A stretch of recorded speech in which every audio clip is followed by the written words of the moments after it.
অনিন্দিতা রায়চৌধুরী, আপনি জানতে চেয়েছেন যে সকালবেলায় ঘুম থেকে উঠে ফেস ওয়াশ করা ভালো নাকি অন্য কোনো ঘরোয়া প্রোডাক্ট দিয়ে ফেস ওয়াশ করা ভালো।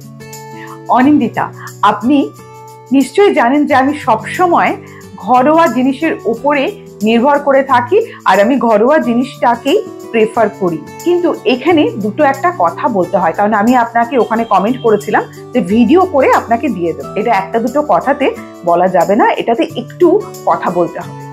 যেমন ধরুন এই সময়টা এখন যে সিজন চেঞ্জ হচ্ছে, উইন্টার কিন্তু আমরা ফিল করছি না, স্কিন কিন্তু ফিল করছে। এই সময় আমাদের স্কিনের মধ্যে এমনি ময়েশ্চার থাকে না, ময়েশ্চার চলে যায়।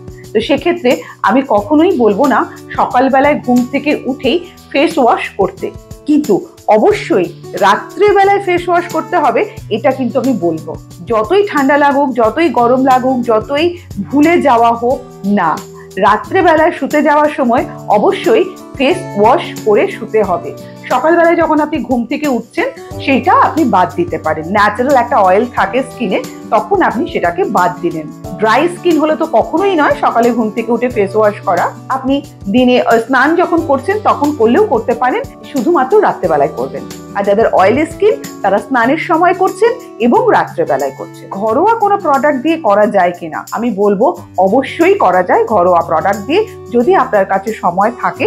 তো অবশ্যই আপনার অয়েলি স্কিন হলে বেসন ব্যবহার করতে পারেন, ড্রাই স্কিন হলে ময়দা ব্যবহার করতে পারেন। আর তার সাথে কি কি মেশাবেন সে তো আমি সবসময় বলে থাকি আমার ইউটিউব চ্যানেলে, ফেসবুক পেজে, এই নিয়েই দিনরাত আমি বলে চলেছি।